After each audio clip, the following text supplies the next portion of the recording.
Good morning. It is 9:30, so I will call this meeting to order. Members of the public have been invited to participate in this meeting of council by attending in person here at the council chambers at the municipal office located at 10227 Ilderton Road in Coldstream, or by contacting our municipal clerk to receive a registration link to join the meeting electronically. Members of the public may also access the meeting live stream on our Middlesex Centre YouTube channel. So just before we get down to business, I do have a couple of opening remarks and comments. I was delighted to open up the Globe and Mail just a little while ago, and Middlesex Centre has been named one of Canada's top 100 most livable cities by the Globe and Mail. And it makes me feel great because I think our staff punches above their weight and we try to do things and make it a great place for residents to live. So it's always nice to have some acknowledgement from an independent third party. We placed 98th out of 454 cities across the country, and we're the only community in the London Middlesex region to make the top 100. And this is the second time in 3 years that we have earned that ranking. They consider 58 factors in 10 areas, including the economy, housing, demographics, health and safety, education, community amenities, transportation, and climate. So it's a comprehensive list. Middlesex Centre scored in the top 50 nationally for community, economy, education, and healthcare. So as I said, it's an incredible honor to have our municipality highlighted among the most livable cities. As a municipality, we remain committed to working with our residents and businesses to build a community where people feel proud to live, work, and play, and put down their roots when they're new Canadians. So, yay. All righty. The land acknowledgement, the municipal. Do I take it? Okay. Yes. Hey, Ben, if you can turn up the volume so we can hear what you're saying. Is it me closer? Okay. Okay, thanks for bringing that to our attention. Okay, so the municipality of Middlesex recognizes that we are gathering on the traditional territory of the Anishinaabe, Haudenosaunee, and Lenape peoples. We acknowledge the enduring presence of our First Nations, Métis, and Inuit people on this land and are committing to moving forward in the spirit of reconciliation and respect. Our neighboring First Nations communities, which continue to live as sovereign nations, include the Chippewa of the Thames First Nation, Oneida Nation of the Thames, and Munsee Delaware Nation. We don't have any additions to the agenda today. I will look to members of council. Does anyone wish to disclose a pecuniary interest? And I see no hands. Okay, so we can move on to delegations and presentations. Our first delegation today is from Pillar Nonprofit Network. We have Maureen Cassidy, CEO, and Victor, and I don't want to say his name, and I didn't get a chance to ask. Thank you. Welcome to present an update on behalf of the Pillar Nonprofit Network. So if you'd like to come forward, and you have to push the one with the speaker. It's the middle one. Oh, sorry. Victor will speak a little bit as well, so I'll just. Yep, just switch it over. So I've activated. The floor is yours when you're ready. Perfect. Thank you so much. Thank you, Madam Mayor and Council, for welcoming us here today. It's nice to see you again, Madam Mayor, and Deputy Mayor Brennan as well. Wonderful to see you both. So I'm Maureen Cassidy. I'm the CEO of Pillar Nonprofit Network, and Victor Egboanusi is joining me as well. He's Pillar's policy analyst. So there we go. There's our slides right in front of me. So a little bit about Pillar. This is our vision, mission, and purpose statement. You can find our full strategic plan on our website, pillarnonprofit.ca, and learn all about, in detail, if you're looking for it, all the programs and services that we run at Pillar Nonprofit Network. But so I'm here to tell you a little bit about Pillar and also about the nonprofit sector more broadly as well. So why should the nonprofit sector matter to you as municipal representatives and everybody in our community? Why the sector is very important. So nationally, the sector contributes over $200 billion to Canada's GDP. This is more than mining, oil and gas, or retail. And in Ontario alone, that number is about $65 billion. 2.8 million Canadians work in nonprofits across the country, more than any other traditional industries, and over 70% of that workforce are women, and about half are newcomers to Canada. So it is, we like to think of the sector as a landing pad and a launching pad for employment. So a lot of times folks who have worked their whole career in the private sector, in business, or even government sector, public sector, they often spend the last few years of their working life, even after retirement sometimes, they're not ready to fully retire. So they might end their career in the nonprofit sector. They feel like they want to give back to their community, do some other kinds of meaningful work. So that's why we call it the landing pad. And we also call it a launching pad because we get a lot of new grads in the sector and a lot, as you see, a lot of newcomers to Canada start their career in the sector. And those numbers for employment don't include the over 13 million volunteers who are donating billions of hours a year through work in the nonprofit sector. Probably many of you are volunteers through some kind of nonprofit agency. So the nonprofit sector is a vital economic driver and a cornerstone of community well-being. So supporting this sector means investing in the social and economic fabric of our society. And it's also the last safety net when government or markets fall short. Nonprofits fill gaps, especially in times of crisis. So that's the sector broadly. So why Pillar? Why do we exist? We're not alone. We are a network organization and part of a broader network across the country. We're seeking to fulfill our mission through collective impact. So locally in London and the region, we have member organizations like Goodwill, Museum London, and Camp Kimoki. And then we're connected across the province through other organizations like Pillar. There are provincially focused organizations like Ontario Nonprofit Network, and then more nationally focused like Imagine Canada. And then there are organizations like ONN in every single province and territory in the country, and we're connected to them through a sort of less formal federation setup. So at Pillar, sorry, I jumped ahead to that slide. So now I'll go back to this slide. So at Pillar, the point of our our mission is to strengthen the nonprofit sector so that communities across our region can thrive, leading to stronger, more inclusive, resilient communities. And we do this through advocacy and influence. We amplify the voice of the nonprofit sector. We advocate for resources, recognition, and necessary policy change. We do it through connection and collaboration. So we help reduce silos, not just within the nonprofit sector, but across all sectors. And we bring all sectors together through events, through learning programs and training and things like that. And we do this through capacity building. So we provide tools, knowledge, and we support the organizations that are doing the really good frontline service delivery in all of our communities. So skip that one. So specifically the kinds of things that Pillar does, we own a large building in downtown London on King Street called Innovation Works. It's a co-working space, which means we lease out offices, but also private desks that are out in open areas, and then flex desks where people buy a certain number of hours per month where they can come downtown and work in our building. This is fundamental. This building is a tool that allows us to fulfill our mission. It's where we deliver our own programs, but we also host and co-host community events. We convene nonprofits, businesses, funders, and government in one shared accessible space.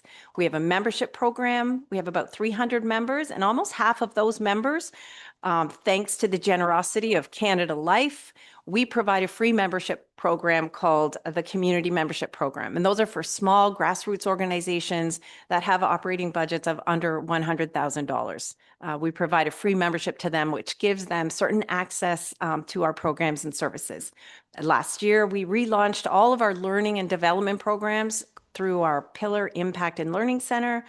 Some of the big programs that we do is our ED CEO Support Network. So it's a peer support program for executive directors and CEOs of nonprofit organizations. We come together about once a month for peer support, peer learning, talking about best practices, talking about the challenges we're all facing and some of the solutions that we've come to on our own, and we share those solutions with each other. For about 16 years, we've been running our All About Boards program, and it's a 4-part series that teaches board members how what are the rules, what are the responsibilities, what are the roles of board members on nonprofit boards? Because under the Ontario Nonprofit Corporations Act, every single nonprofit organization must have a volunteer board of directors.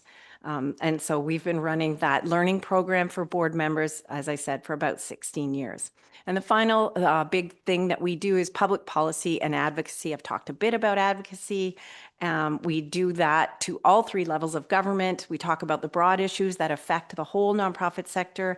We advocate also to funding agencies, to corporate partners and think tanks, and we participate in a lot of local and provincial, federal roundtable discussions. But to talk more about our policy priorities, I'm going to pass it over to Victor. Yeah, thanks, Maureen, and thank you, Madam Mayor and the councillors. This morning, I'm going to talk a little bit more about advocacy and our policy priorities. So every year at Pillar Nonprofit Network, we come up with new policy priorities depending on what is going on at the sector at that moment. So this guides our advocacy at the 3 levels of government, regionally, provincially, and federally. So these priorities are not just issues impacting Pillar, but it's more like a sectoral issue, network issue impacting the regional nonprofits, which includes London and area, also which includes Middlesex Centre, and of course, provincially and nationally. In 2025, we came up with 5 policy priorities at the regional level. And one of them is to support our workforce and volunteerism. And as we know, the nonprofit sector is going through one of the workforce volunteer shortages in this period since COVID. So it's been increasingly downward. Currently, I am co-leading a community consultation to understand the barriers of volunteerism to youth and older adults, and I'm doing that alongside the City of London and 12 other partners. So currently, we're working on the report, and that will be passed on to the City of London by the end of this month. Probably the outcome of that report will be useful to the municipality of Middlesex Centre as well.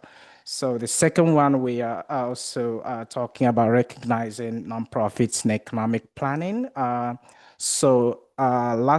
the end of the last year, we eventually got invited to one of the tables to discuss the city economic planning, and Maureen here attended that session. And this is one of the many ways that we encourage to not just seek input from the community and nonprofits as well, but also to actually include them in the decision making on the issues that, of course, they will be impacted by the municipal economic policies. The next one, we had a big fight about community grants program. As some of us who heard about it towards the end of 2024. So the council recommended that the grants program be cut into half. And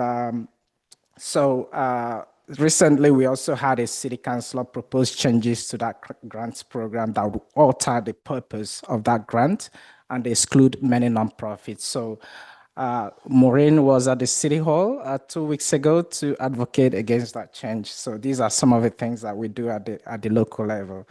So many nonprofits, as we know, also are struggling with funding, and this is as a result of funding from the 3 levels of government prioritizing project-based funding models as against continuous, stable core project operational funding. So then we're looking at lowering barriers to nonprofits in city procurement. So we're actually looking at seeing how we can partner in many ways with nonprofits here, see us as a business model for the purchase of goods and services, not just the delivery of that services in the community. So at the provincial level, we're talking about also building a home in government for nonprofit sector, considering including nonprofits in tariff economic related support. So we've seen the damages that tariffs is doing to our Canadian economy, and nonprofits are not exempt from that impact. So, and the donations are taking a hit. So it's important. So we're also looking at immigration barriers that are also impacting nonprofit workforce. Actually, we've lost two incredible workers within the space of 7 months because of these immigration policy changes, and it's becoming increasingly difficult to replace those workers that are super talented. So lastly, so we are looking at empowering nonprofit with funds to purchase affordable housing, and we see the housing crisis that has been increasingly a problem to every province. And then lastly is to strengthen sector workforce and encourage decent work. So at the federal level, it's pretty the same thing, a shift to a flexible core operational funding, a home in government, a data lab for the nonprofit sector, and immigration reforms. So we understand that there are 51 nonprofits here in the Middlesex Center, according to Statistics Canada. So, but from our research and from what we asked, and we thought that we estimate that there might be more than 70 nonprofits here. So, and we are actually proud that the council here have invested in nonprofits in some focus areas: the arts, the culture, environment, community, and tourism. And this is an indication that you have nonprofits in this municipality at heart. And we praise you for that recognition. And at the same time, we must understand that nonprofits here are going through a series of funding issues. Our ask is simple, just to review some of this funding, and also looking at other avenues for more funding for these nonprofits that are doing great work in our community, and just to give them more support and ensure that that support is adequate. Thank you. And we're happy to answer any questions that the council might have. Okay, thank you for that presentation. I'll look to council then for questions, comments. I have Councillor Burrs. Hi there. I've seen Pillar out there, and so you're the umbrella organization for charitable organizations, but like, what is it? Oh, the United Way is not part of you, or are they a separate? Can you explain that? That's it. United Way. There we go. Thank you. Thank you, Councillor. Yes, the United Way is actually a member of Pillar Nonprofit Network. So the largest ones like Goodwill, United Way, the Y, they're all members of Pillar. They don't necessarily need the support that the smaller organizations need. So they have been members of Pillar probably almost since inception. And in fact, United Way, when we began in 25 years ago, a grant from United Way was part of the original operating funding for Pillar, along with a federal grant. So United Way has very specific mandate that they, and a lot of it around folks living in poverty and struggling with things like that. And so their issues that they advocate for are very specific to their mandate. When Pillar does advocacy, it's broad issues that affect the whole sector. So even United Way, when we're advocating for things like immigration reform, or recognize, and we don't necessarily come out strongly and say everything that all levels of government are doing around immigration are wrong or incorrect. Our advocacy is more focused on recognize the importance of nonprofit sector jobs. We see the employment that the nonprofit sector provides. Many of that employment is filled by newcomers to Canada. And so recognize how important our workforce is, and do make that recognition through immigration policy. So rather than saying we only want skilled trades in Canada, How about recognizing some of the work that is being done in the nonprofit sector that's vitally important?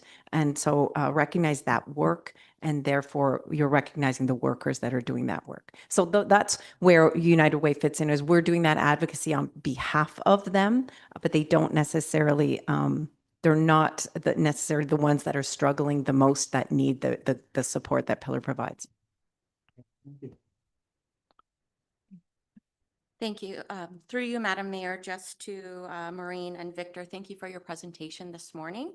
I have two questions for you. My first one is about the 51 to 70 nonprofits. Can you tell us more about those in Middlesex Center? Maybe shed some light on them? Because it's surprising to me to hear that there's so many. Yeah, these are Statistics Canada in 2022. But we made more inquiries and found that there are actually about 70 of them here. So if you want, we could go on our list again and provide you more feedback on that. That's Yes, okay? that would be great. Thank Sure. you. And my second question is, I'm very familiar with you working in London, but can you tell me more about your priorities here in Middlesex Center and basically why you're here today? What can we do to work with you? Excellent. Thank you for that question.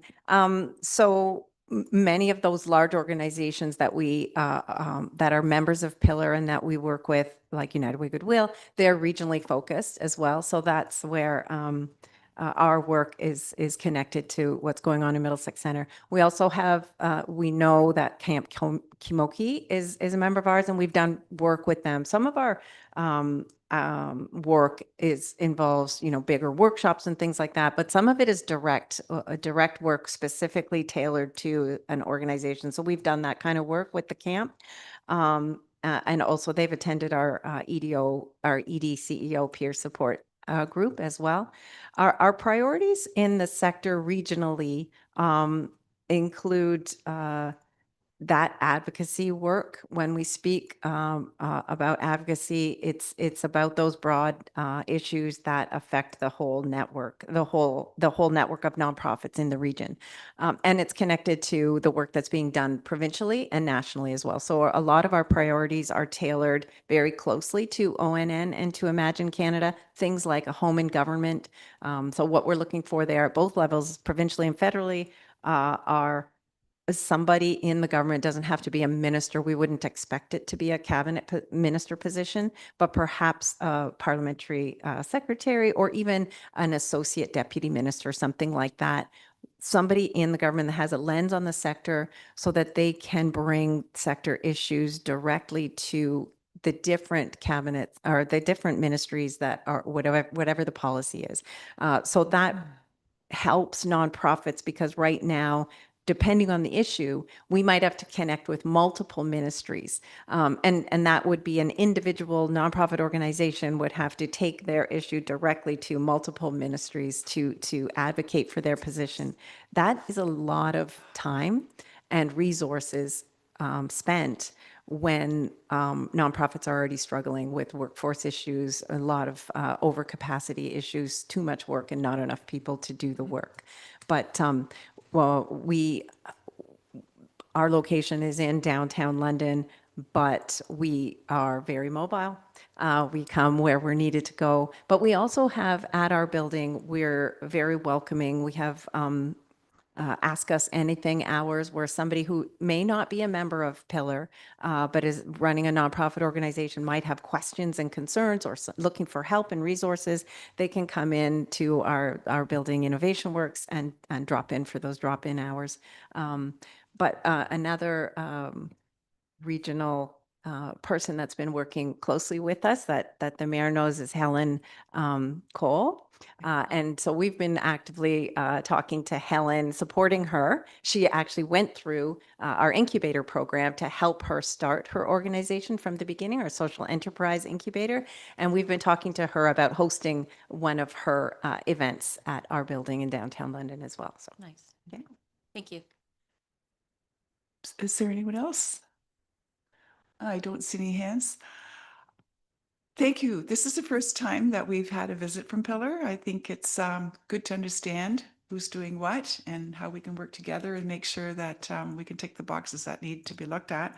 I also like it's an integrated approach. So that's good to hear too, because I think when you get everybody who needs to be there pulling in the same way, we can get some things done that we need to work on. So yeah, and it's difficult to access help alone. So yeah, so I just want to thank you very much for taking time. Good to meet you, Victor. Thank you, Maureen. And we'll look forward to a periodic update. Okay, thank you. All right. We can now move on to our drain items. We have two today. I'm going to call on Mike DeVos from Spreet to present the engineer's report on the Ballymote Municipal Drain. So.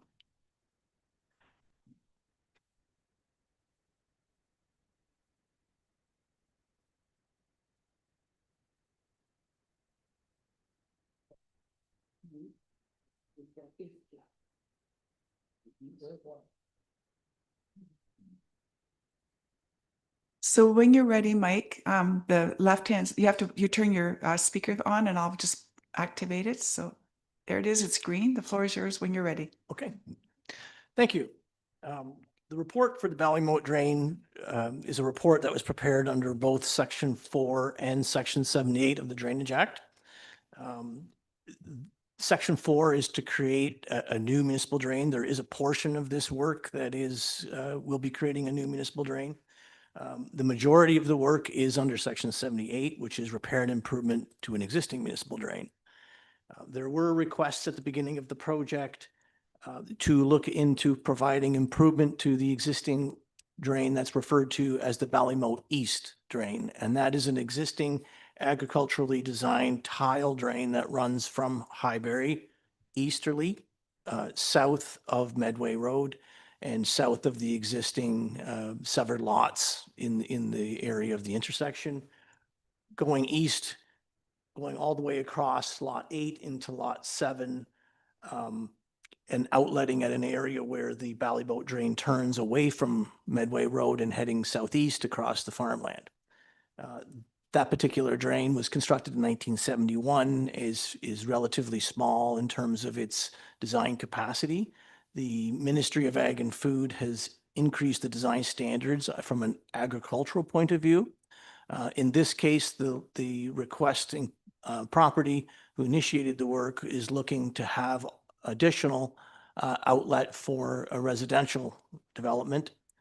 There are some severed lots that will be constructing houses along the east side of Highbury, as well as 5 along the south side of Medway. So as part of that, there was going to need to be a relocation, as well as look at the requirements from a drainage perspective, dealing with an existing municipal drain that's in the area of the development. So the existing drain does go through the very northerly lot on that fronts Highbury, as well as the existing drain goes through where the new lots, the new 5 lots along the south side of Medway would be. So there's some relocation and improvements there.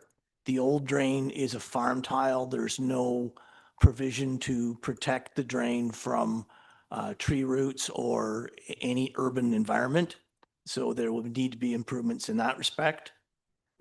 Also, there was concern raised through the process that there is water coming across Highbury from the west side, and the original drain was designed and assessed with the watershed line running down the middle of Highbury. So there was no water originally anticipated prior to in the time of 1971 to come across the road.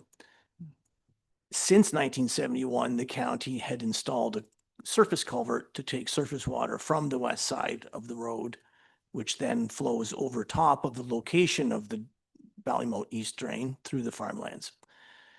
That was part of it as well. So the county ended up, once they found out what was happening and some of the landowners had concerns there was a blockage. There was a steel plate installed on the end of the culvert on the west side or the upstream side of the road. That may have been put there because of the fact that legally that culvert really wasn't supposed to exist. It does exist, and it was installed to try and provide some drainage for the west side, but there was no legal mechanism for that. that became part of our analysis of how do you deal with that. The county ended up petitioning to make the drain extend across from the east side of Highbury to the west side of Highbury. There was also some requests made to look at the road ditch heading south from that road crossing that goes along in front of some existing residences, residential properties on the west side. We did find that generally that road ditch is in functioning order. There is some vegetation growth in the channel, and there was also a more recent fiber optic cables installed along the road with services brought across this ditch. So the restoration of those cables has not been allowing proper drainage. So we are recommending some small improvements / maintenance to that ditch, but to incorporate that west road ditch as part of the Ballymote drain. The new road crossing or the road crossing that is there would be replaced with a new crossing. It would be slightly deeper and slightly larger to take a little bit larger rain event. And there would be no plate on it to prevent it from functioning. So the biggest factor is that the water wasn't getting across the road. At that point, we needed to design the new pipe to accommodate the flows that are coming from an urban area. The municipality's design standards is a 5-year storm. So for that particular area, the new pipe was designed for the 5-year storm to take the existing flows that are coming from that particular area.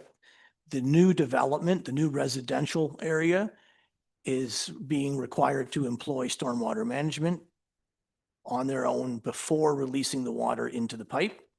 So that is, they will be doing, as far as what we can see in the documents, is that they will be storing and releasing up to the 25-year storm back to the 5-year pre-development rates. So they're doing what is typical that the municipality would require to release the water slowly and not create a higher peak flow. That doesn't mean that there are other flows coming off of Highbury in the existing urban area doesn't need to be accommodated. So we are looking at replacing the Ballymote East tile with a new 750 millimeter diameter, which is a 30-inch diameter pipe. It does change, it does flatten out a little bit and collect a little more water as we go to the east and downstream. So it ends up being a 33-inch diameter pipe by the time it outlets into the existing Ballymote drain. We will be outletting that drain close to where the existing branch C comes across Medway Road from the north side. It's an open channel that was reconstructed the last time in about 1986. Because of the increase in design standard, and also the size of the pipe, we do need to provide improvements to the open channel that runs along the south side, the Ballymote main drain, we'll call it, main drain open portion.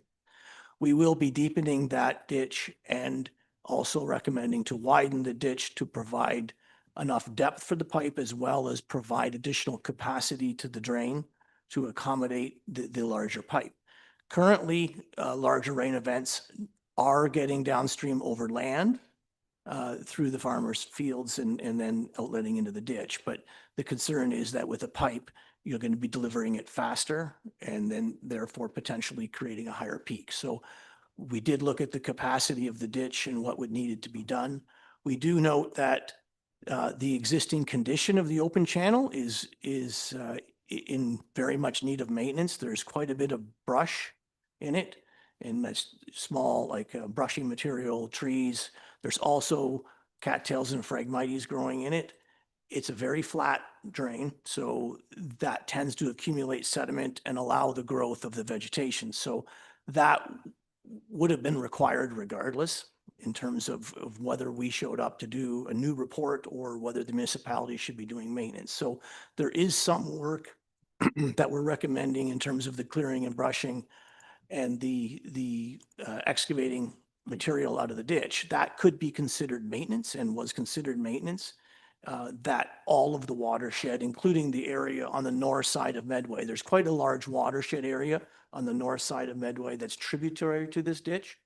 And so they would be paying money towards the maintenance regardless of whether it was included as part of a new report or just done through the municipality's maintenance program. So that's included as part of this project, and that's why the watershed is shown to include that particular area. That improvement and the deepening and the widening of the channel goes downstream far enough to accommodate where the water then turns and goes downstream through the lower part of the Ballymote drain that goes across the Talbot Farm in Lot 7. That's a different report of a different age, and there's more grade. The fall starts to pick up, so the ditch is falling faster as it goes across the Talbot Farm and after it's left Medway Road. And for that reason, we didn't deem that there was improvements necessary there. The ditch does get wider as well, and so it does have brush growth in it and potentially some maintenance in terms of a clean out and brushing and clearing should be completed. It doesn't need to be completed as part of a new report. It can be done through maintenance. So it's not shown in here, but it's a part of our recommendation that maintenance be completed downstream to its outlet.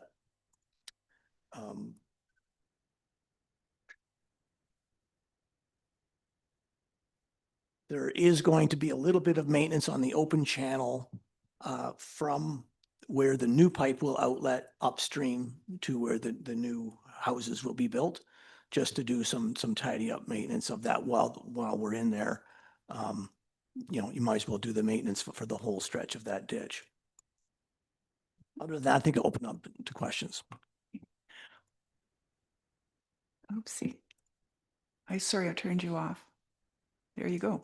So thank you very much. I will now call for questions from affected property owners. If you'd like to come forward, if you have comments or questions. Comprehensive report. Oh, there, we have yeah. We should ask them to come forward to this. Yeah, I think it'd be best if you were speaking into the microphone as well. Yeah. I think you can hear me anyway. I just have to learn to speak up, right? Right. Okay. Name? Do you need a name? Oh, I'm sorry. The clerk would require a name as well. If you could just introduce yourself. My name is Jack Vanderweg. I own property and part of this Ballymote drain. We're on on the north section of the Ballymote drain, so we're north of Medway Road. A lot of the people I'd like to represent live on the north side of Medway Road. This is the third time we've been involved in drainage work on the Ballymote drain. This portion of the Ballymote drain should really be called the south portion of the Ballymote drain, because it has nothing to do, it's going to affect us, but it has nothing to do with us.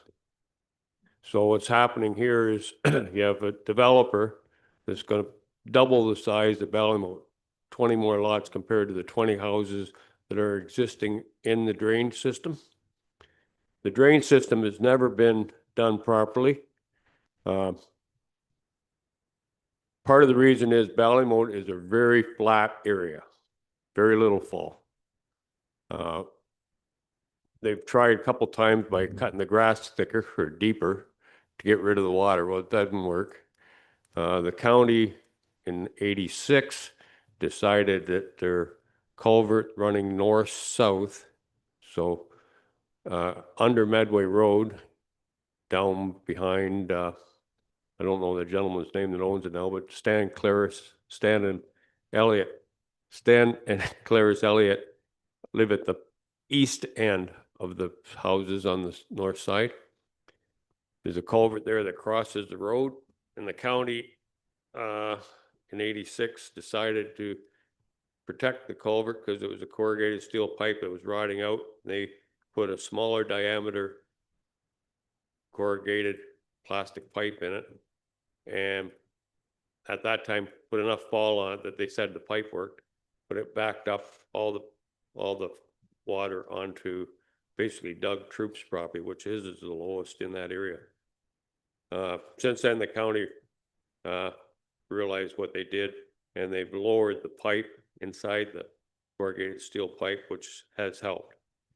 The other problem being the drain or the ditch on the south side of Medway Road.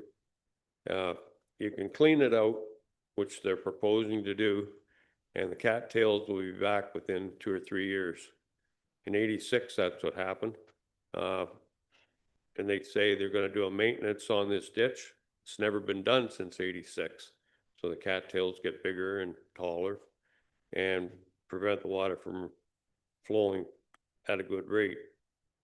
The other problem here is, and I've talked to the engineer, they're gonna widen this ditch and they're gonna deepen it. They're not really deepening it because all they're doing is cleaning out the settlement that's been in there since '86.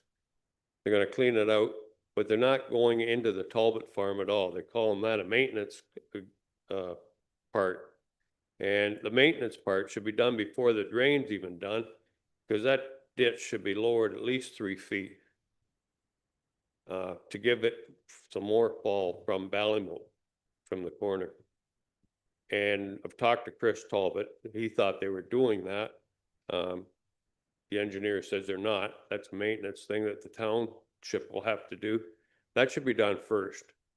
And they should be going back into the Talbot farm roughly 800-900 feet to get, there's fall at the back of the farm, but there's very little fall to that point.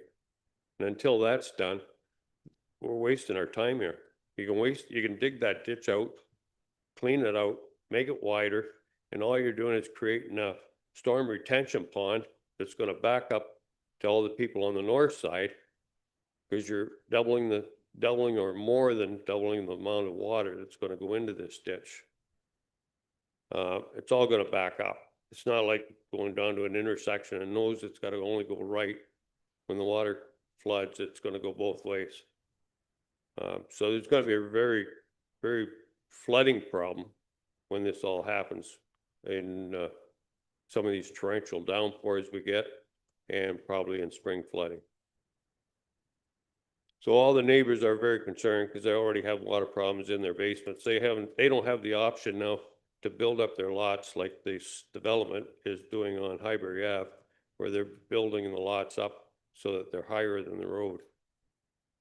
Most of these houses are lower than the road level.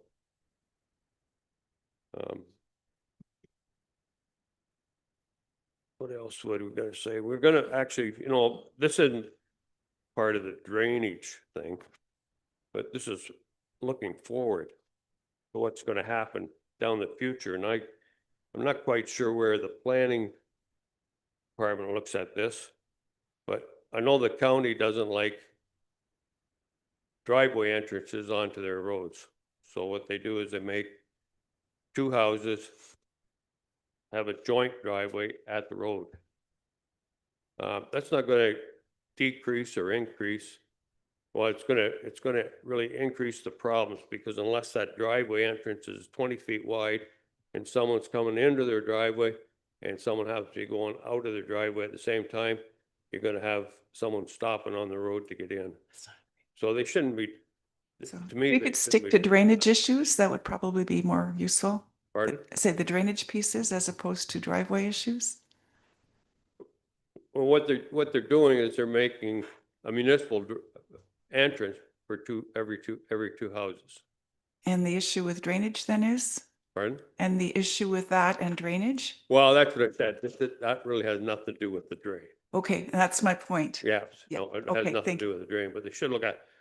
Part of the drain though is on Medway Road. There's an open ditch and they're doing the same thing there. Now that ditch is gonna be 5 feet deep. So you're gonna have a 5-foot deep ditch between a mutual driveway entrance. And they're leaving that as an open ditch. So I don't know what they're proposing to do for head walls on each side of or each end of the culverts. But there's going to be a problem there, and eventually everybody comes along, and in the end, nobody likes to have the ditch in the front lawns. So they go to the township and they'll say, we want to fill this in, and the township will let them put a pipe across there and put a catch basin in. So I don't understand why they wouldn't do that at this time, because they're doing a drain, it's part of the drain system. So why they wouldn't do that now, and close that all in.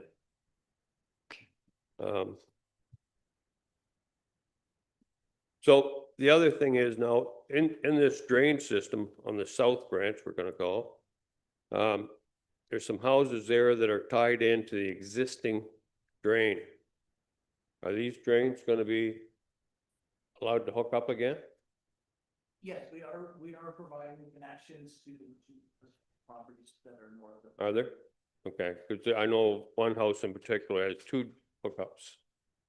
We do caution that people should not be draining their basements with weeping tile.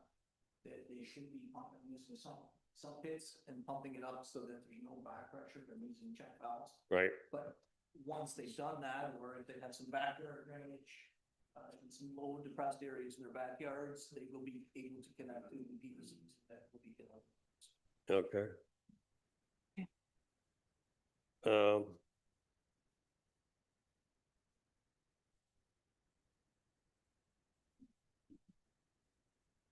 Yeah, so our biggest concern is the flooding on the north side of the road, north side of Medway Road. Okay, thank you. Before I call the next speaker, is there anything else you want to add, Mr. DeVos? Yes, I could. If I could Yeah. respond. Yes, please. As I mentioned in my presentation, as part of the design, we included the deepening and the widening of the channel to accommodate any increased flows that are coming from the pipe. We took the volume of water coming out of the pipe entirely, not just the increase, because a lot of that water is getting there now. It's getting there over land. It's having to follow on top of the land right now to get down to the ditch and go down the ditch. But with a new pipe, it'll be a lot more of the water will be confined. In a larger rain event above the 5-year storm, there still will be surface water coming from the Highbury area flowing downstream. And that's why, as part of this proposal, we are recommending to have an overflow swale to allow downhill grade for the excess water in a larger rain event to continue to be able to find its way over top of the ground to the ditch. The improvements to the channel capacity downstream to the point where the channel really starts to go down and the channel gets bigger further down, is able to handle that increased pipe size, or the pipe size itself. We did not receive any requests from landowners on the north side during the process of the preparation of the report to say that we need further improvement to enhance it beyond what it was already. If there's landowners that think that we need to go further and make further capacity improvements to that ditch beyond what it was providing before, that would require some additional widening. We can't go deeper, but we could go wider. We could widen the channel more, but that was not requested and that was not included as part of the design. That would have to be added to the project. And then at that point, the municipality would have to refer the report back and ask me to provide further capacity improvements beyond what we've provided. Okay. Can I Oh, ask- You have another question? Yeah, Yeah. can I ask you the question again? So until 2 weeks ago, half these people didn't know that there was anything going to happen and what was going to happen. They finally got a letter saying there's going to be improvements to the drain. They didn't know they could ask for any improvements on their side. Nothing was ever said to them. Nothing was ever asked of them. Nobody ever came to them and said, do you have problems? Is there any concerns? So how do you justify doing all this work and not even talking to the people who are going to be involved in it?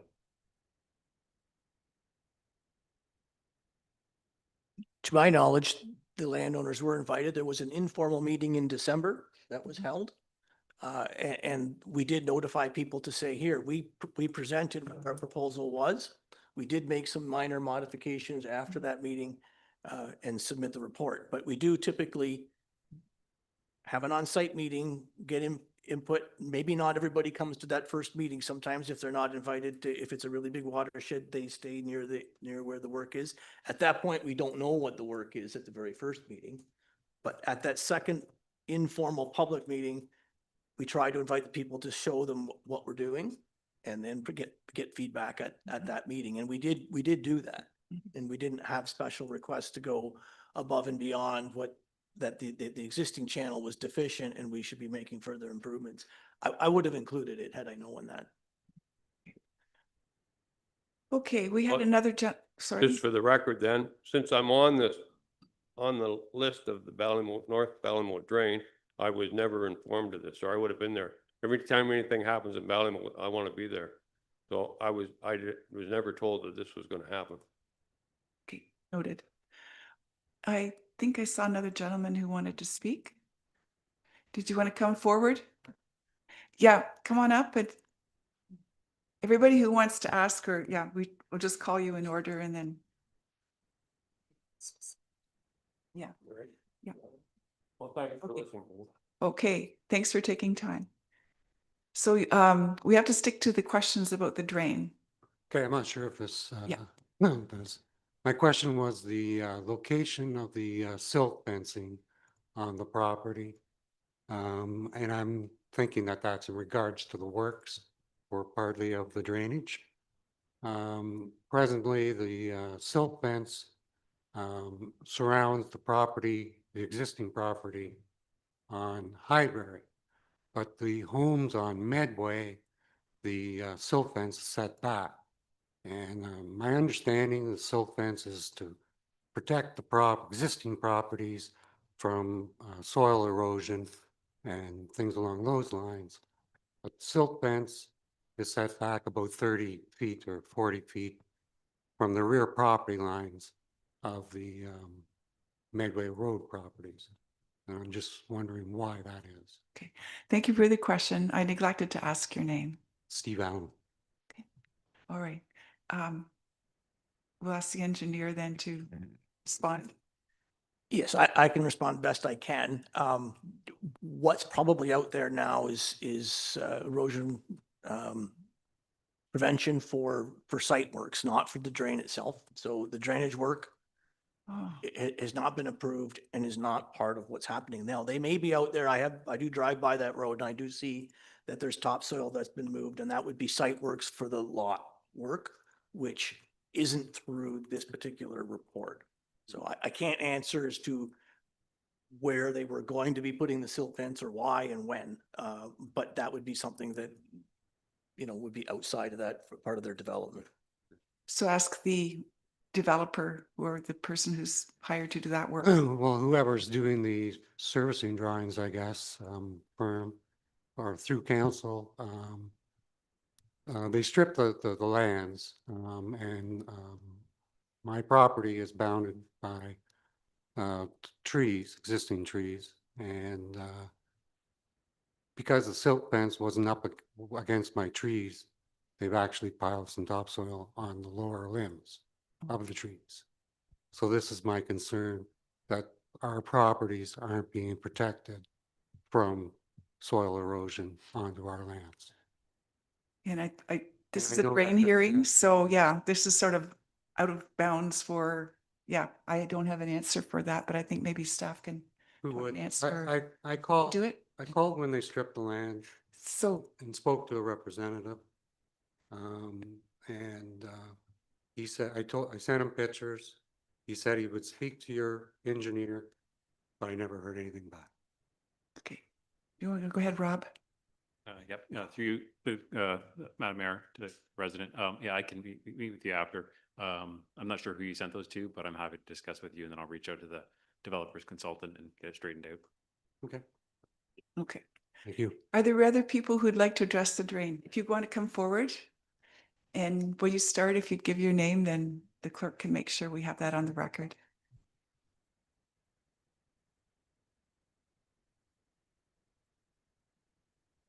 Good morning. Chris Talbot. Myself and my brother, we own the family farm where this ditch is going to go into.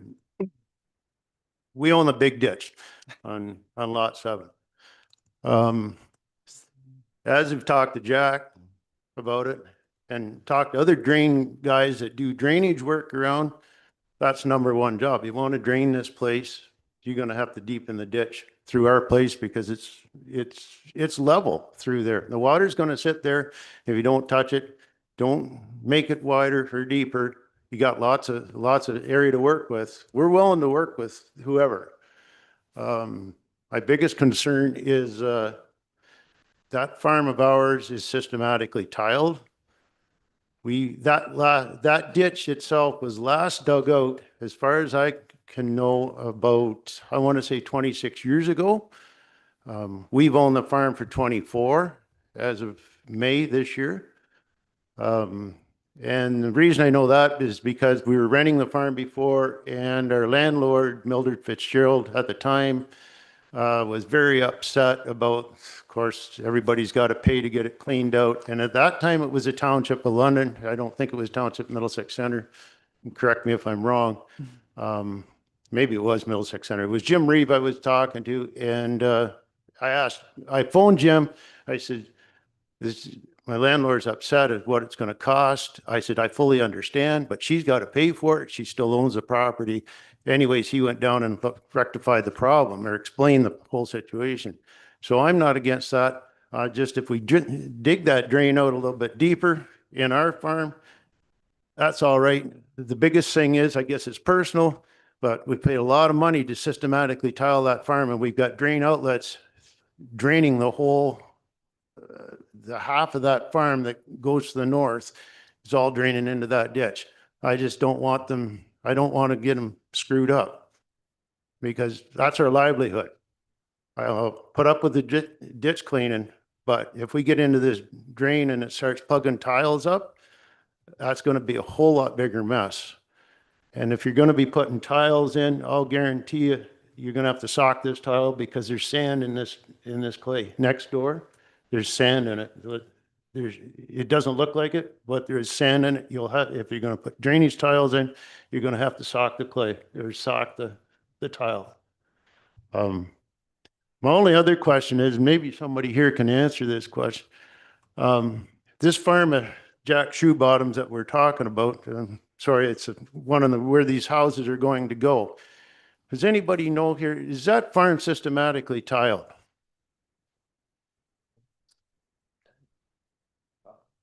Well, that's kind of looking at you, Wayne, because you live across the road.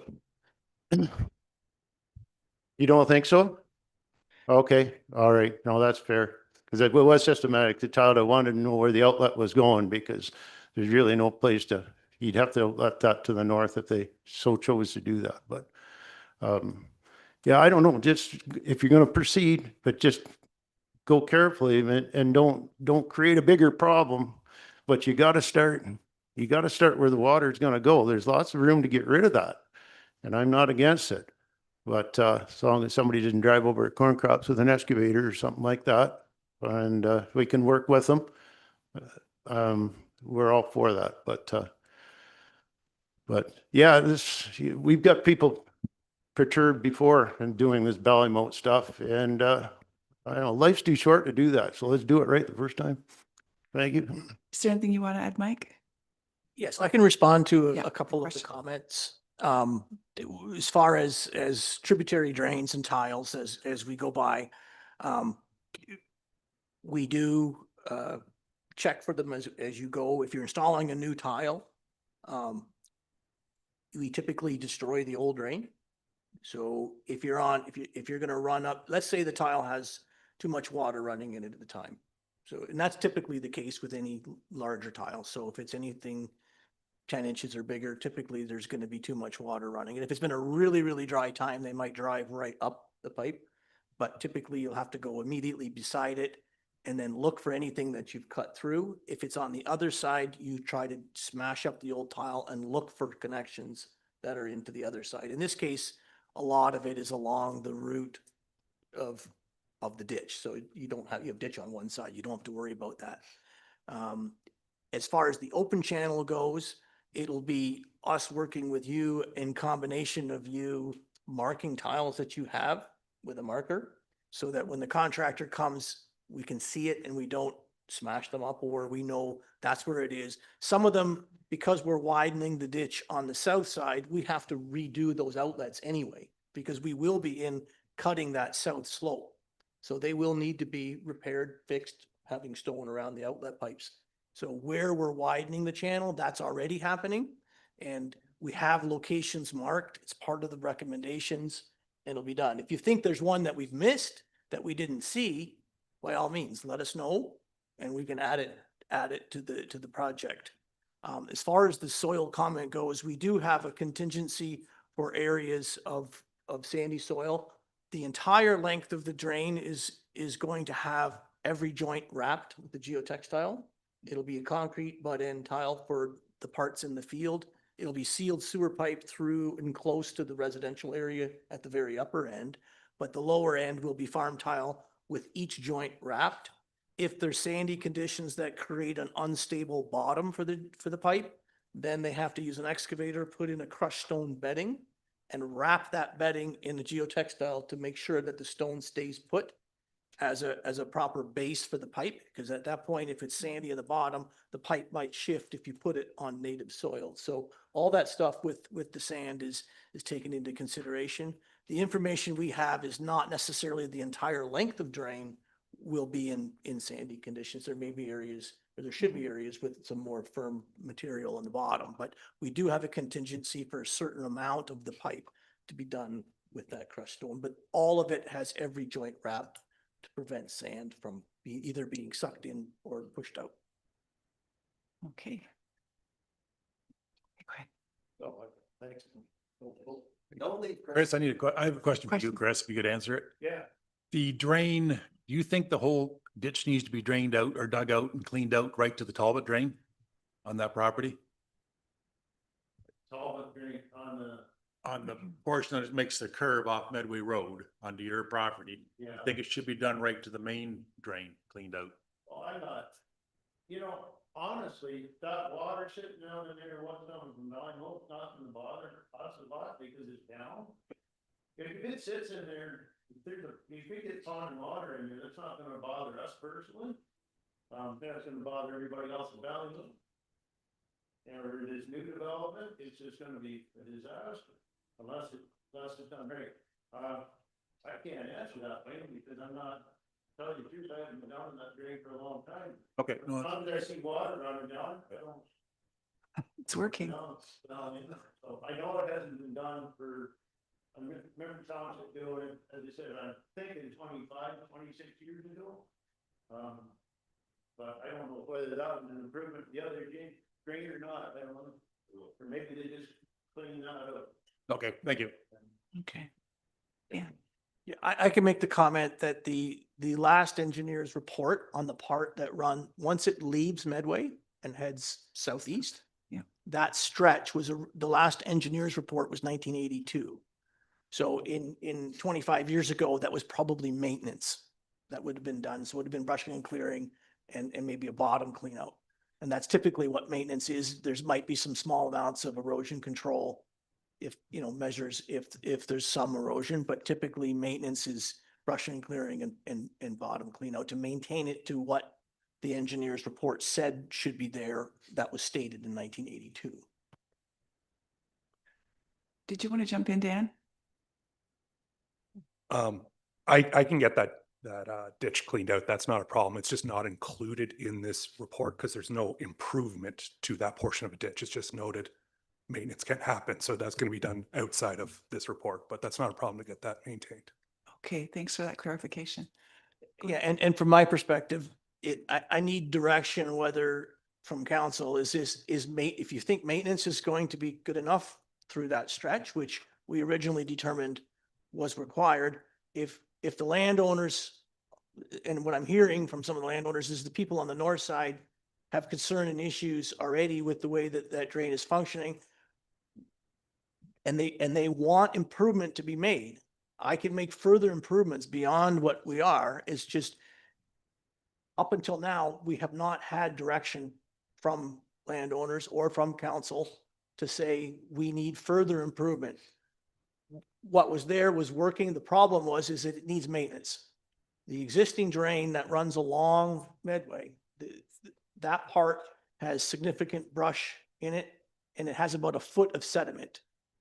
We are suggesting to remove anywhere from 14 inches to a little over 2 feet. So like 26 inches of material in the worst spot. half of that, so the first top foot of that is probably sediment that's accumulated over time. The lower foot of that is a deepening, so it's a combination of maintenance and improvement. If that is not sufficient for what the landowners think, then, and they want to go further, I can. It's just that there hasn't been that instruction to date. Clear. Okay. Okay, go ahead, Deputy. Oops, hang on a minute. There you go. Like if we're doing this and there's concerns of the residents up to the north, I think we need to address those. And if there is something further needs to be done to correct issues on the north side of Medway, then we need to do it. We can't go to all this expense and all this work and not solve problems on the north side. So whether the residents need to reach out to you or you reach out to them, I don't really care how it goes, but if there's issues on the north side, I'd like to see those corrected before so when we go forward, it's all looked after. And I just add on, I agree. I think this needs to be referred back. Council isn't in a position to make any kind of a decision based on the questions, the concerns, and the conversations that you're wanting to, well, you want to know too. So I'm just saying, I think that's probably the best thing. Yeah, go ahead, Wayne. Yeah, I agree with Deputy Mayor Brennan. We need to look at this. I do live on the north side and there's been a lot of issues there.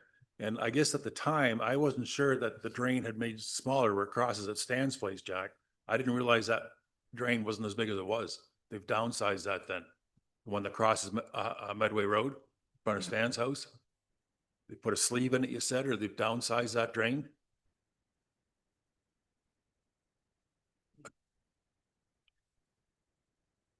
Yeah, I think the county downside, they want to save the corrugated steel pipe. Right, so I don't know how much has been downsized. That's my concern, how much flow we're not getting across the road. Like maybe that's part of the problem. Because my backyard will flood along with, I know Doug's troop, property behind me. At 12 inches before it went through that culvert. And that would, but maybe you take it out and drop it down. But you Okay. can't do anything with your culvert. You know, and jump. And then into that. So we're all at that meeting, haven't been 12, 15 of us like that. Okay, Rob, Nothing ever happened. Rob, do you want to jump in here? I'm thinking like council needs to have this taken care of and asked and answered, ticks in the box, or? Yeah, I can jump in. My point might be a bit moot at this point because it sounds like there's two issues with the culvert. I was gonna say typically when the county puts in a sleeve, they usually only go like one size smaller and it becomes a smooth barrel instead of corrugated. So the intent is that it's the same capacity. Maybe there's a different issue here if the inverts were increased and maybe it's more than one size. So I haven't seen it personally. So Okay. Yeah, go ahead, Hugh. Oh, there we go.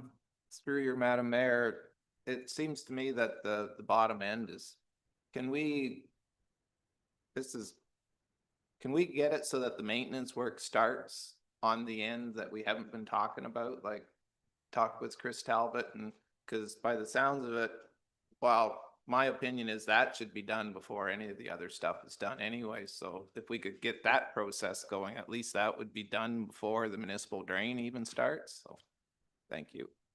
Yeah, so if you want to address that as a part, I think I'd look for council to make a motion to move. Yes, go ahead, Deputy. Yeah. Refer back. I'll make a motion that we refer this back to the engineer. Yeah. For further consultation with the residents and make sure we get a wholesome report that includes everything. We can make a decision. Yeah. Yeah. Okay, and are you seconding? Question as well. What do you want me to do? I'll second it first. And then I have a question. Okay, go ahead. All right. Through you, Madam Mayor, to Mike. So how's this going to be you're going to notify the owners, like communication is key, that we're going to talk about this because it's been referred back by council. You're probably going to present what you're proposing, and then you're going to welcome their input on their other concerns. And then, of course, there's going to be an extra cost to this because it sounds like the project is expanding. So that'll be something for the residents to consider as well. Can you comment on that? Yes, our first step would be to consult with the owners. We'll have to figure out exactly which ones will be part of the decision making on that part of it. Get get their feedback and try to establish a level of service or a design of what the expectations might be from the owners. How big do we go? Right? How much improvement do we provide? And then as quickly as we can, get that information done, add that to the project, come back to them on an informal basis, which is typical, to show them, here's what we're suggesting, here's what the costs are. Do you wish us to submit the report? So it's the initial part will be figuring out exactly who we talk to before we go back and make that revision. If it's all the owners or the owners that we've talked to so far, that's the decision that we'll have to make before we get the actual design and numbers back to the owners. Okay, thank you. Okay. Yeah. So I'm going to ask the clerk to read the motion, then I'll ask council, I'll call the vote. Go ahead. Thank you, Chair. The motion is put forward by Deputy Mayor Brennan and seconded by Councillor Burrs, is that the engineer's report for the Ballymote Municipal Drain be referred back to the engineer for further consultation with the residents. Okay, you've heard the motion. I'll call the vote. All in favor? Is anyone opposed? And that is carried. Okay, we'll see. Thank you for your time, everyone. Appreciate it. And we'll see you next time. Now, we do have another drain report. And again, I'll ask you to present the Dale Municipal Drain Report, Mr. DeVos.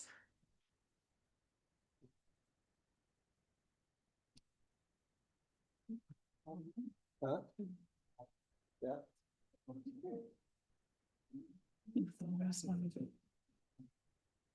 Go ahead. Okay, thank you. This report was prepared in accordance with Section 78 of the Drainage Act for repair and improvement to the existing Dale drain. The Dale drain is a tile drain, mostly with a little bit of open ditch at the bottom, that was constructed through an engineer's report that was dated 1984. So it's a little bit newer than what some of the tiles might be out there in the fields. The landowners felt that the existing tile was okay, it was in working condition, but it was undersized for today's design standards and tile and drainage needs of the area. It is an agriculturally operated area. The outlet is into a natural water course via a channel that would be basically at the half concession line.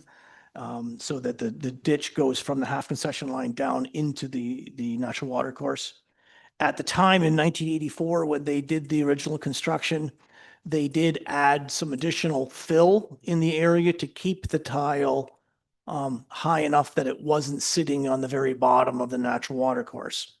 So the landowners requested, as part of the improvement, that once we get down in the area at the very bottom where we're getting close to the channel where the fill was previously added, that we veer away from that and head west and stay with our new pipe into slightly higher ground that provides natural cover instead of having to add fill in again to provide cover over the tile. So what was requested is that we add a second drain beside the existing drain to increase the design capacity, replace some catch basins, and then relocate the very bottom piece. The new part would be in natural higher ground to the west.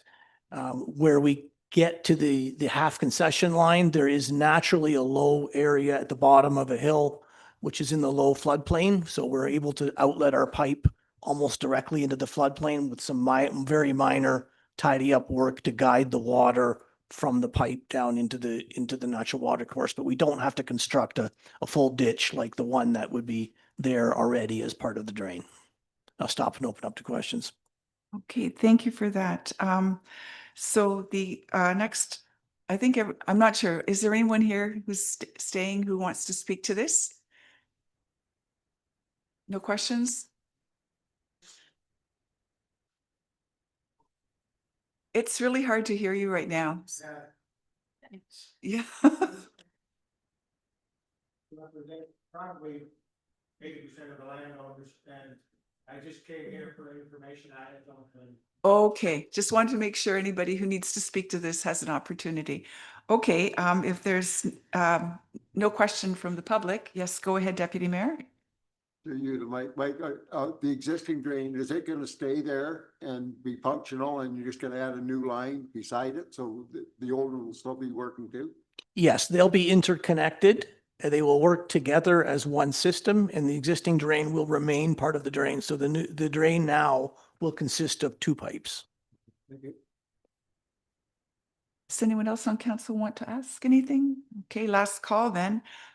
We can go ahead with a decision on this. There is a recommendation before us, and that is that the engineer's report for the Dale Municipal Drain as prepared by Spade Associates be received and adopted, and that the Court of Revision meet on March 11th, 2026, and that Councillor Burrs, Councillor Arts, and Deputy Mayor Brennan be appointed to sit as members of the Court of Revision with Deputy Mayor serving as chair. And further that the provisional bylaw 2026, number 10 for the drainage works, receive first and second reading. Mover please, and a seconder. Councillor Cates and Deputy Mayor Brennan, thank you. All in favor? And that is unanimous. Thank you. That was Little shorter. a little shorter. Yeah. I was trying to pick the right word. Smoother. Clearer? Okay. Clear? Okay, thanks so much for your time this morning. Okay. And we can now move on to the adoption of the minutes.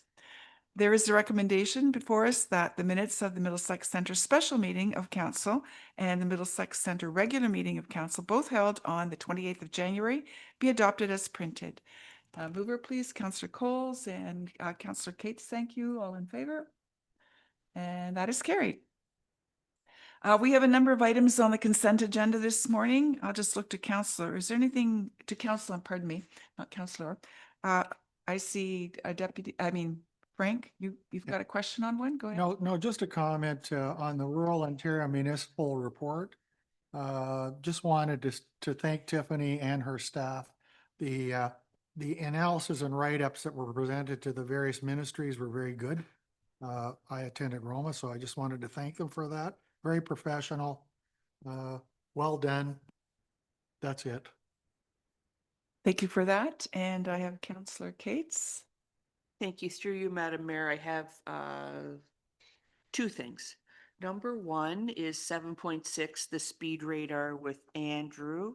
I just wanted to, just let me get here, I just wanted to make a note on the Glendon Drive between Springer and Delaware. Speed limit 50, average 65, the 85th percentile was 75. I just wanted to make a note for those who maybe don't know, but the county has lowered all of that to 50 all the way along there. So take note, it's 50 now, not a good portion at 70.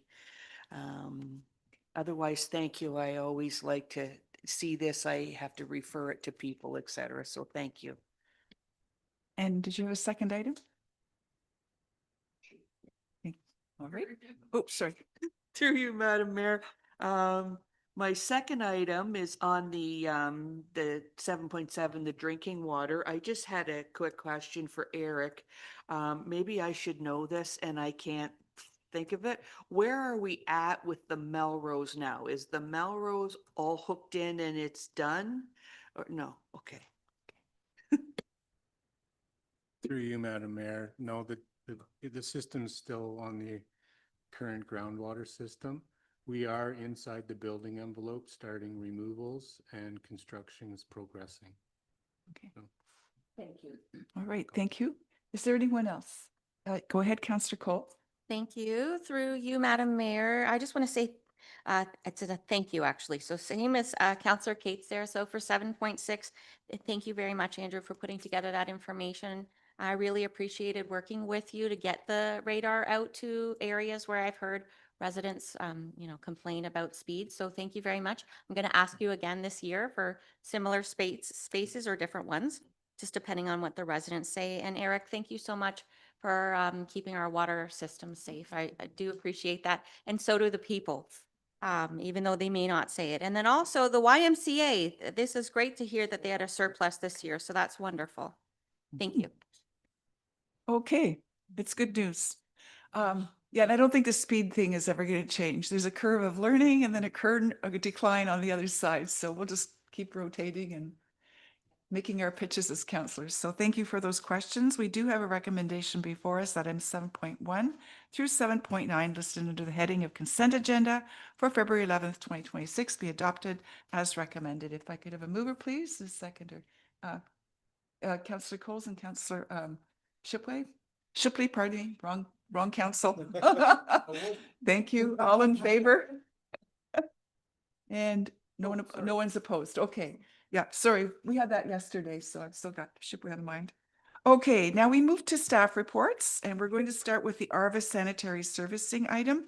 We have Stephanie Bergman, Manager of Planning and Development, who's going to speak to that report. When you're ready, Stephanie. Great. Thank you. So through the mayor to the rest of council, we're here today to receive direction from council to initiate a study on the current sanitary servicing capacity usage in the community of ARVA, and also to consider the application of an interim control bylaw to pause development activities while the study is being undertaken. So I'm going to start with just a really quick overview of what an interim control bylaw is, and then I'll provide an overview of our current situation. So an interim control bylaw is really quite a powerful tool provided by the Planning Act, and it essentially allows council to put a pause on all development activities in an area for a period of up to 1 year with an opportunity to extend to 2 years in areas where council has directed that a study be undertaken. So considering the implications, and this is both on large scale, but also small scale developments as well in the community, it's really not something that we recommend lightly.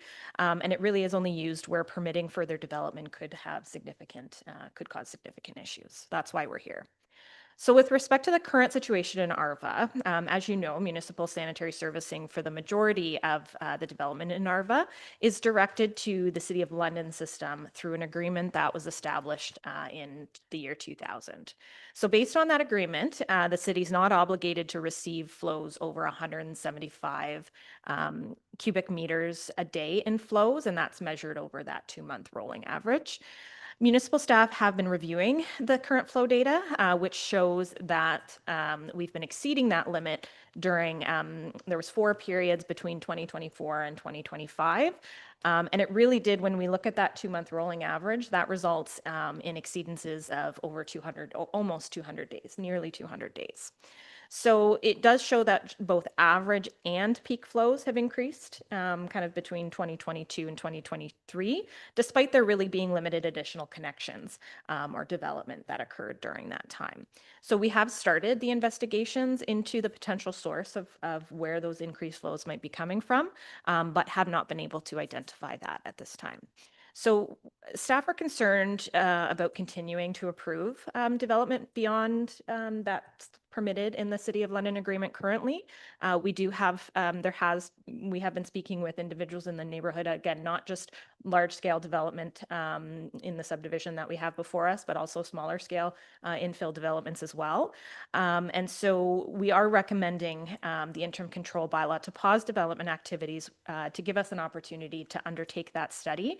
And that's what we're referring to as the ARVA sanitary servicing utilization and optimization study. So the intent of that is going to be to undertake an analysis of both historical and current flows, installation of a new flow meter, which will allow us to get more precise and detailed information from the flows. And then, of course, we're going to be looking at opportunities to optimize any reserve capacity that we might be able to find. And then, of course, we'll look at any land use planning or zoning changes that may need to be made as a result of the study. So just in summary, the interim control bylaw that should be put in place today would put a pause on all development activities for a period of 1 year initially, and then we will have the ability to look at extending that to another year while we continue to explore the current flows that we're seeing. So this would really apply to any planning applications or building permit applications for any new residential, commercial, or even institutional uses. So basically anything that would result in additional flows to the system. So that would generally be paused for the period in which the interim control bylaw is in place. And so that is where we're at. I'm happy to answer any questions, but the interim control bylaw is you'll see that further in your bylaw section. Thank you for that report. So I will look to council then. Comments, questions, observations? Go ahead, Deputy, sorry, no deputy, the other Yep, green one. I'm on, okay. And I don't know what order everyone will come in after, so just leave your mic on till you're done, Frank, and then we will just progress down their list. Through you, Chair, to Stephanie, probably Rob can, so what's going to happen in the next year? We're going to come up with a course of action to, we're going to probably, like, you're going to shed some light on the future here because it might involve us doing something, right? Can you comment on that? What's going to happen over the course of the year? And we have an option of going into a second year of the interim control bylaw. I don't know if that's a good idea if we want to retain the developer, but can you comment? Yeah, through Madam Mayor to Councillor Burrs. So as you know that we already did some camera work in the fall, and unfortunately, and Eric has reviewed it a second time and did not identify any sufficient or significant flaws in the system. The new meter is going to give us a much more detailed picture of the flow pattern that happens through the days or over the months. Right now, we're seeing flow averages over like 2 to 3 day period, depending on when we do our readings. Once we have this, we're going to have like not instantaneous flows, but essentially like flows every 5 minutes kind of thing. And so we can see what the flow pattern is to try to determine if it is in fact I&I or if it's a base flow issue. We don't really, at this point, we don't think it's increased water usage based on our water flows that we've reviewed. So we do think it is an I&I problem. We can see how fast it reacts to wet weather events, rainfall or snow melts to get a better idea of where it may be coming from. After we have some data from that, then the intent is to start doing some flow monitoring in different parts of the system and try to identify where in the system it's coming from and then do further investigation. The hope is obviously to find, the smoking gun that we can seal up and then reduce flows back down to where they were or better. So it would create some reserve capacity back in the system is the intent. Just a quick follow on that. You're looking at the amount of water they're consuming too, right? If that hasn't increased, where is this coming from? Because that's got to be relieved through the system. That's it, sorry. So there's two options to where it's coming from. If it's not from municipal water usage, then it's either coming from somebody that's on a well they're not aware of and dumping water down the sewer, or it's from I&I. In likelihood, it's I&I, right? Infiltration into the system. Okay. I have Councillor Coles. Thank you. Through you, Madam Mayor. So I have a couple questions for Stephanie and Rob. Rob, I'll just start by, can you just clarify what I&I means exactly, just for everyone's understanding? Yeah, so it's just short form for inflow or infiltration. So it's water that's coming in either through cracks in the pipes, cracks in manholes, manhole lids, could be downspout connections to sewer services. So yeah, cross connections with catch basins, so various ways that it could get into the system. Great. And my second question for you is,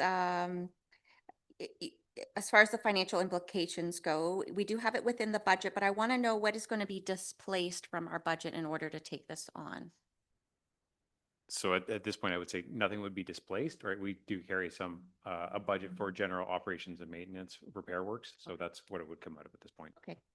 Wonderful, thank you. And then Stephanie, my question for you is, can residents and developers continue to talk with you during this time? Or is everything halted and no more conversation? No, we're certainly happy. I think we'll always be happy to discuss with individuals and plans for properties. Like we're always happy to do that, to get things ready. Hoping that we do have a longer term plan in the future. So yes, happy to discuss with people. Yeah. Great, thank you. Okay. Through you, Madam Mayor, to Stephanie, we're obviously going to get pushback on this, without a doubt. I just want to confirm that legally we're on solid footing doing this, and that there's nothing that anybody can do to push back and create a lawsuit or anything like that. That this is a legal way to go about this to protect ourselves. So through the deputy mayor, through the mayor to the deputy mayor and the rest of council, I will say that There is an appeal provision. So previously, interim control bylaws were not, they were not subject to appeal in that first year.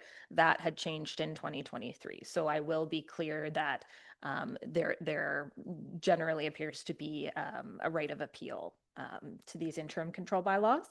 But our understanding is that it remains in effect during the appeal. So that's slightly different than other zoning bylaws, right? So it will remain in effect while that appeal is being considered by the OLT. So that's one thing. It still allows us to do that. So that is our understanding. I do think the position that we're in right now, where again, we are exceeding that agreement with the City of London. And so there are, provisions and steps that the city could take to start the process to look at maybe withdrawing that agreement. And I think it's very important for us to show that we really are doing our due diligence to undertake this study to identify maybe what the cause of those increased flows are. So I do think this is again, we don't recommend this lightly. It's not something we wanted to do, but I think it's the right decision to do what we need to do to show our due diligence. Yeah, I think the point is, this is not arbitrary. There's exposure to risk and mitigation. So this is not just a one-off. Yes, go ahead. Then to the mayor too, I'm just gonna make it clear, but I think everybody's aware, but just make it clear, we did vet this with legal counsel, right? So it has been reviewed and considered with legal counsel. Yeah. So, yeah. Okay, and we have, go ahead, Councillor Cates. Thank you through you, Madam Mayor. I think you guys have just finished up with what my point was going to be about the due diligence, and I think that we have to do this, and it's not something that we can just sit on and say, oh well, there's a lot of things at stake and at risk. So, thank you. Okay, thank you for your input and for the work on this file. So we'll look forward to hearing hopefully good news. That'll be great. We have a motion before us, and it's a fairly long one. It's in our, I don't have to read this one, do I? Or do you want me to? Yes, okay, I'm going to do it. Bear with me.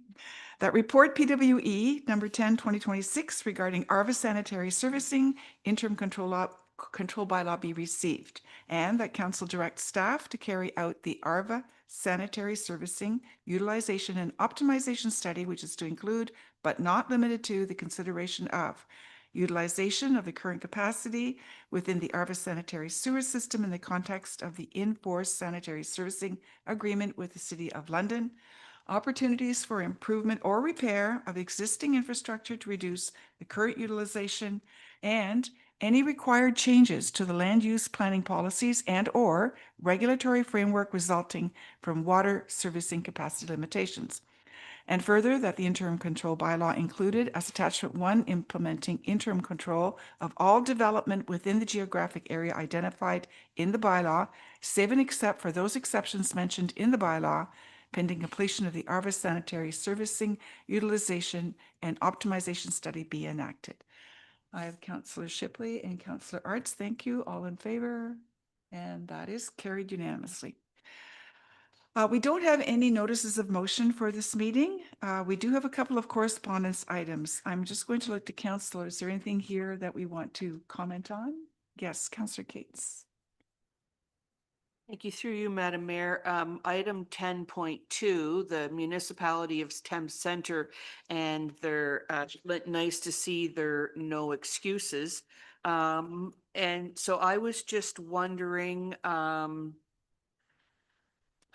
did we do the same thing? Did we, when we had the no excuses, did we make or are they asking, oh, the report we received, they just, or maybe they're just copying us on this, but I just was wondering if we should support this.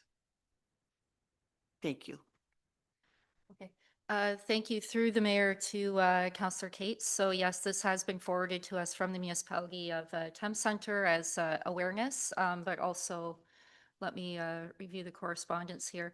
So it was circulated to us for awareness, but council may certainly opt to endorse their resolution as well. And we can certainly forward that endorsement of the resolution to the same parties noted by Thames Centre. So I would recommend that if you do wish to advance this, you can certainly put forward a motion to support the resolution from the municipality of Thames Centre with respect to the No Excuses campaign. Sure, I would do that. Put forward a motion to support this. I wasn't sure if we, when we had this presentation, if we already put something forward. Maybe they didn't come here. I've forgotten because I've been involved with this no excuses in a few different levels, but certainly I would make a motion to support, their resolution as well. Thank you. Okay, is there someone who would like to second? Go ahead, Councillor Burris, thank you. And I can call the vote then. I will look for support. And opposed? Nobody? Okay. Oh, sorry. Go ahead, Deputy Mayor. Is this? Yeah, just an update for Councillor Cates. We will be bringing this forward to our OPP board meeting on Thursday. OPP cover the whole Middlesex County, so we will be bringing it to their attention that there are concerns about this, so we will be doing that on Thursday. Thank you. Okay, thank you for that additional information. Oh, yes, go ahead, Councillor Arts. If you do bring, as through Madam Mayor, Councilor Brennan said, bringing that report to the police board, the reason why I voted against this is because there was no report for me to read, and I don't pass anything I don't understand. So if Councilor Brennan, if you're going to do that, I think you should have them include the report also. Thank you. Okay, thank you for your input. So that was carried. We had one opposed. Okay. And now we can go to County Council up. Oh, no, wait. I didn't accept the recommendation for that. We just did the one thing. So with respect to correspondence, the motion before us is that Council for the Municipality of Middlesex Centre receives correspondence items number 10.1 through 10.3 for information.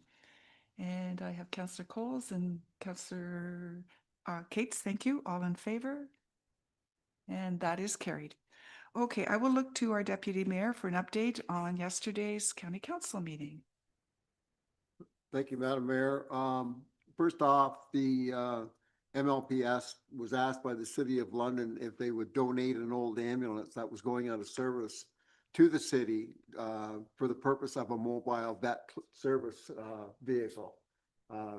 They're seeing increases of animals getting hit on the road or something, so MLPS is donating an ambulance that's taken out of service. Cost of about $3,800 is what they get for an old ambulance. So we did donate one to the city for that purpose. We also voted in favor of disposal of surplus land on West Elborn, approximately 1.4 acres to dispose of that land. We had no use for it, so they're getting rid of that. The tax ratios for the county are staying the same, so there's no decrease or increase in any of the tax revenues. We had a speaker on agricultural land use overview, 320 acres per day being used. I questioned that, we were aware of it, but, these people keep coming and reporting to us that all this land's getting used up, but they don't come with any solutions. So I suggested to them maybe perhaps the next time they came, they had a solution instead of just telling us what was going on, because we were well aware of what was going on. We reviewed the committee appointments, how appointments for the different committees of the county are done. We looked at a tender for the Bryanston Garage in the county Bryanston Garage, the tender to Elgin Contracting Restoration at 1.833 million to redo that yard up there. We also approved a consultant for community safety well-being plan, Sustainable Societies Consulting Group for $32,500 is going to be doing a report on that. Our investment management services are going to go to CIBC Wood Gundy for investment management services. And our next meeting, I believe, is March the 10th, I believe. Yeah, March 10th and 24th. We have two meetings in March, so that's the extent of the report. Thank you. Is there anything that anyone wants to inquire about? Okay, we're all good with that then. Thank you, Deputy Mayor. I'll look to council. Does anyone have other business that they would like to raise? Or, oh, yes, go ahead, Deputy. Just one thing. It's been a fairly steady winter, and I just want to congratulate Rob and Andrew on their road crews for the job they've done, keeping the roads passable and in good shape. I realized it was a huge, huge job this winter. So I just wanted to say congratulations to you two gentlemen and your staff. They did a great job as far as I can see, and I've had no complaints about the road conditions. So thank you very much, gentlemen. I guess the answer to that is here, here. Okay, thank you for that, Deputy. We have bylaws. So there are two motions that are required. First of all, that bylaws 2026, number 7, number 11, and number 12 be adopted as printed. And there's a recommendation. Oh, do you have to be done separately, right? Yes, sorry. I will ask for a vote. I mean, for a mover and a seconder. Councillor Burrs, Deputy Mayor Brennan, call the vote on that. And that is carried by all. And the second part is that drainage bylaws for number 2026, number 10, receive first and second reading. And if I have a mover for that, please, and a seconder, Deputy Mayor Brennan and Councillor Cates, all in favor? And that is carried as well. And now we're going to be taking part in an education and training session subsequent to this meeting. Our next a regular council meeting, however, is scheduled for the 25th of February, 2026 at 5:30 p.m. So now we have a recommendation before us that council for the municipality of Middlesex Centre adjourns this meeting for February 11th, 2026 at 11:10 a.m. And I have Councillor Coles, thank you. Councillor Cates, thank you. All in favor?